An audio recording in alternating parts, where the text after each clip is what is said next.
Hi, I'm Prof. Johnny. Welcome to Goodwill Training and Assessment Center Incorporated. May kasabihan tayo na sa Diyos ang awa, na sa tao ang gawa. So ano pa hinihintay natin? Tara na at gawa na tayo!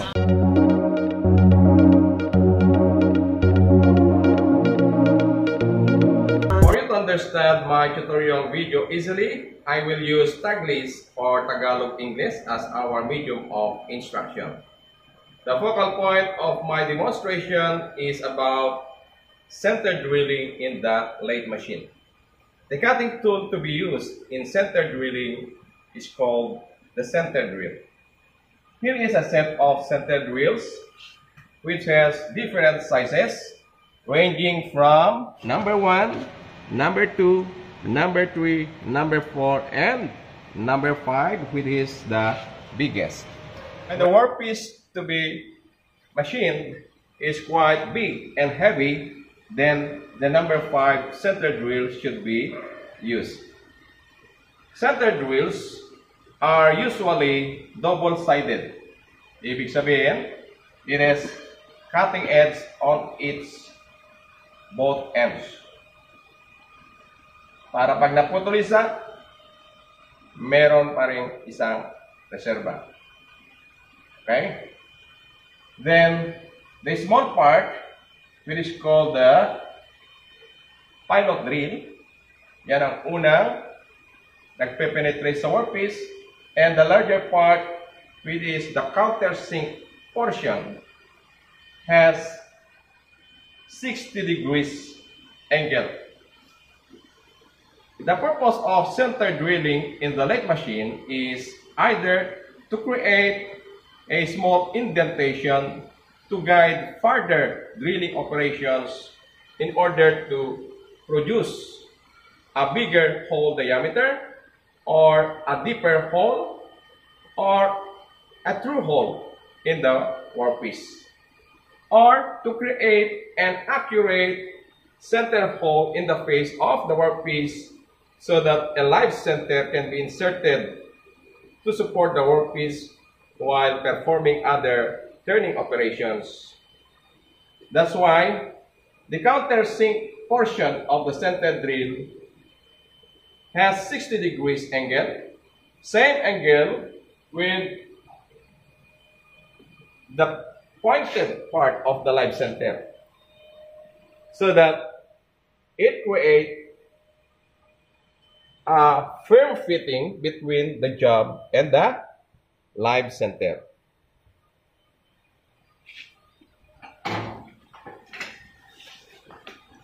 Now, ano naman ang RPM for drilling or center drilling operation? We can use this formula in metric system, 1,000 times 60, which is the adjusted cutting speed for the aluminum material, 60 meters per minute, divided by 3.1416 times 5 mm, which is the diameter of the pilot drill of the center drill, this one. Then, we come up with 3,819 revolutions per minute. Now, unfortunately, this RPM, calculated RPM, is not available in the machine because the highest RPM of the machine is 2,000 revolutions per minute. Now, Prof. Johnny, safe ba tayo kapag 2,000 lang ang RPM na gagamitin? Lower from the calculated RPM. Yes, it is safe. Ang gawin natin, babaan natin ang feed rate of the center drill. Okay? So, let us perform. Oops! Huwag kalilimutan, our main concern is safety. Wear goggles, tuck in, and no jewelries. Okay? So the first step is to mount the workpiece in the chuck of the machine. And be sure that the face of the workpiece is perfect flat. If not, cut the end of the workpiece by facing operation. And next, mount a drill chuck in the spindle of the tailstock. So this is the drill chuck, which is used to hold the center drill. Okay, take note. A drill chuck has a tongue. This is the tongue, the flat portion at the end of the shaft. Dapat ito ay maipasok natin in the slot inside the spindle of the tailstock. Some lathe machines, the tongue should be positioned horizontally. Pero itong lathe machine na ito, Masak brand, ay naka-slant. Ganon. Pero para sure, pwede naman natin kapain. And another, take note, dapat yung spindle ng tailstock ay nakalabas konti. Dahil kapag nakalubog ng gusto sa loob, ay hindi pa rin natin maimamount ng maayos ang drill chuck. Tingnan mo. Yan. Kapag nakalubog ng gusto yung spindle ng tailstock, hindi natin mai-fit yung tang ng drill chuck sa loob. Yan. So, ilabas natin yung spindle by rotating the hand wheel of the tailstock clockwise. Okay? Yan, lumabas na yung spindle. Then, ikutin natin konti yung drill chuck para lumubog. Yan, na-shoot na yung tang inside the spindle of the tailstock. Then next, mount the center drill in the drill chuck. So, ang haba ay kalahati ng kanyang body. Nakapasok sa loob ng drill chuck. Then, tighten the drill chuck by the use of this chuck key. This is the chuck key. Okay. Pitan natin hasta. Yeah. Then, bring the tailstock near to the workpiece. Okay. Slide natin. Then, lock the tailstock on the bed of the machine. This one. Okay. So, ready na. Then, engage the highest RPM, which is 2,000. Start the machine.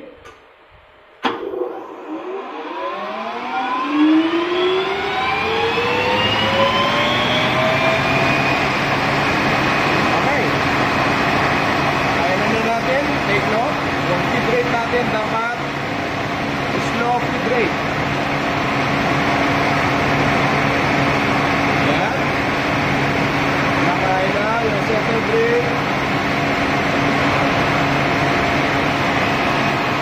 As you can see, dahan-dahan pumapasok center drill dahil yung feed rate ko dito sa tailstock hand wheel ay dahan-dahan din.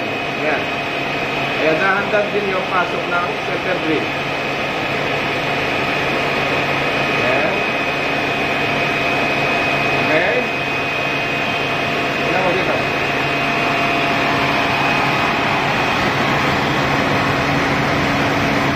Take note. Yung depth ng hole ng center drill ay dapat 3/4 of the countersink portion of the center drill. So yan, 3/4 na siya. Then release the center drill by rotating the hand wheel of the tailstock counterclockwise. Yan. And stop the machine.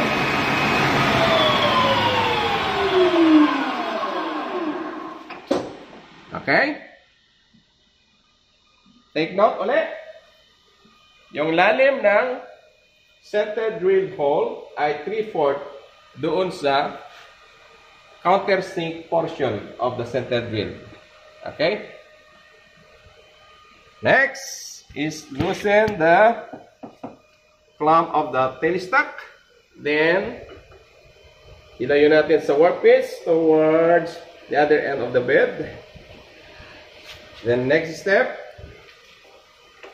remove the center drill from the drill chuck. Then, remove the drill chuck from the spindle of the tailstock. Hawakan ang drill chuck habang iniikot itong hand wheel counterclockwise. Okay? Then, kusa siyang lalabas.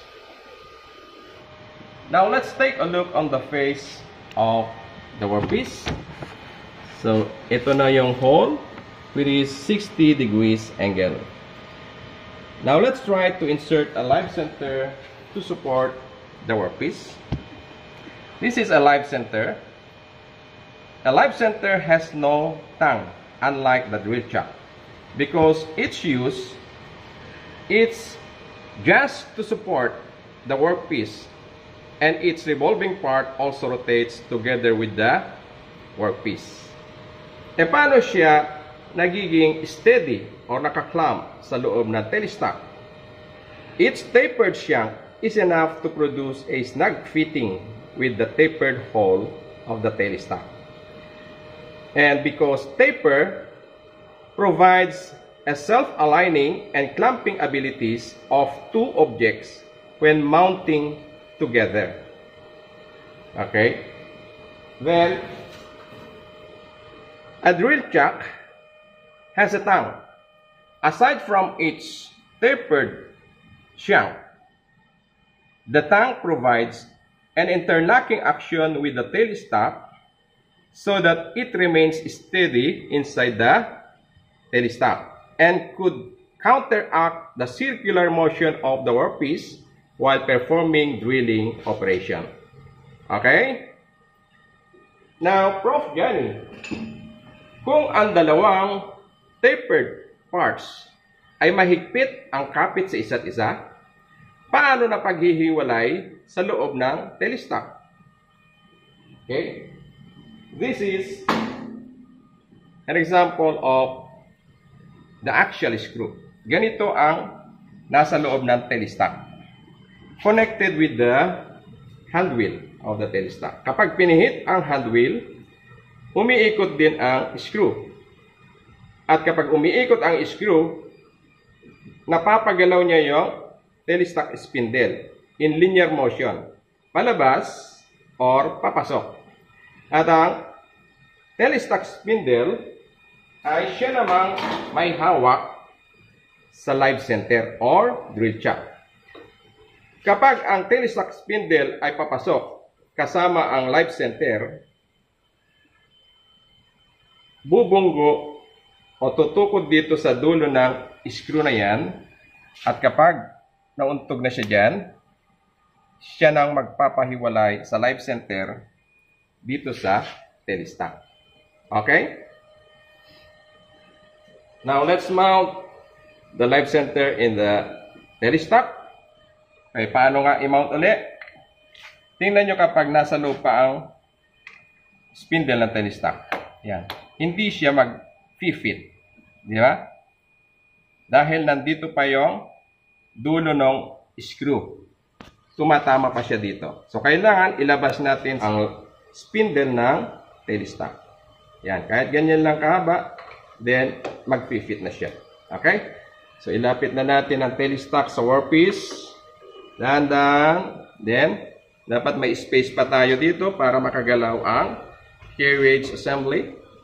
Then, pihitin na natin ang hand wheel para lalapat na yung live center dito sa center grid hole ng workpiece. Yan. Then, ilak na natin ang tailstock sa bed na machine. Then, pihitin ko ng malakas itong hand wheel para yung live center ay mahigpit din ang kapit sa workpiece. Then, ilak na natin ang spindle ng tailstock. Okay? Now, the workpiece is ready and safe for other turning operations. Okay? Do you have any questions? Ako meron. Prof. Johnny, ano ba ang mga dahilan ng pagkabasag o pagkabali, pagkaputol ng center drill? First, the workpiece is not perfect flat. Ibig sabihin, uneven and slanted face of the workpiece causes the center drill to be damaged. Okay? Yan o. Kung meron nakausli sa gitna, the center drill will deflect or break. Okay? Solution. Ano solution natin? The face of the workpiece should be cut squarely by facing operation. Okay? Another cause. Incorrect RPM and feed rate. Low RPM and high feed rate of the center drill causes breakage of the center drill. Parang tao lang din na kumakain. Mabilis ang subo, ngunit mabagal ngumuyat at lumunok. Kaya mamumuwalan at mabibilaw kang. Solution. Set the highest RPM available in the machine and slow feed rate of the center drill. Gaya ng ginawa ko. Okay. Another cause. The tail stock axis is not aligned with the axis of the headstock horizontally. Ibig sabihin, mas mababa ang tail stock axis kaysa yung axis ng headstock due to the wear and tear of the bed of the machine and the base of the tail stock. Solution. That will be your assignment. Paano i-aangat ang tail stock axis in line with the axis of the headstock? So the tail stock should be repaired. Kahit kung meron kayong late machine na gano'n ang problema at hindi nyo mahanapan ng solusyon, dali nyo dito at ako mismo ang magre-repair. Okay? Then next cause, the tail stock axis is not aligned with the headstock axis vertically. Okay? Vertically. Pwedeng yung axis nito ng tail stock ay nasa bandang kanan o kaliwa ng headstock. Solution? Simply align the tail stock body with its base by the use of its graduated plate located at the back of the tail stock. Yan. Yung zero line dito sa body ng tail stock should be in line with the zero line on the base of the tail stock. Nakatapat tong dalawang zero natin, kaya perfect yung alignment ng tail stock natin sa headstock vertically. Next. Next cause is the tail stock. Kapag hinatak natin palapit sa workpiece before drilling operation at napalakas ang hatak at umuntog yung center drill sa workpiece, causes damage of the center drill. Solution? Focus and take extra care. Another cause. After center drilling operation, tinanggal agad ang drill chuck sa tail stock na nandito pa ang center drill. At inilapag kung saan-saan, gumulong, bumagsak sa sahig, tumama ang center drill, putol. Okay? Solution. Remove first the center drill from the drill chuck, then the drill chuck from the tail stock, then practice and follow the sequence of operations or the step-by-step procedure, not only in this late machine operation, but in every job to be done in the machine. Okay? But more importantly, we must develop a safe working habit for Heidelberg itself. A safe working habit cannot be bought or manufactured. It must be developed through practice. And lastly, if you notice, my dear viewers and followers, every time I conduct demonstration in the machine, I always try to identify not just possible dangers, but also other problems that may be encountered during performing machining operation with solution. Because I believe that this very important information could not just be learned from the book. And I want you, yes, including you, and those new learners in this field of discipline, to learn not just skills, but adequate knowledge as well. Kaalaman at kasanayan.